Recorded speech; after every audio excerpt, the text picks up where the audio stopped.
nosso querido Miro Cabral, diretor de esporte, agora quer ser, está tendo convidado para ser da Liga.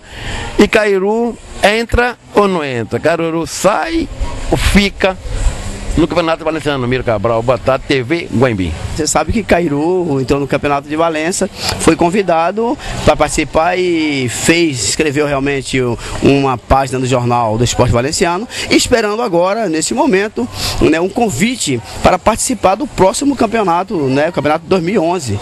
Agora mesmo recebi um telefonema do suposto candidato a presidente da Liga, Olho Osvaldo. Vou estar conversando com ele às 2 horas, às 14 horas, aqui na Ação Social, e para falar sobre a nossa participação, né, na Liga, na comissão técnica da seleção e do campeonato valenciano, que Cairu está esperando só o convite para voltar a participar do campeonato, que foi sucesso, o campeonato 2010.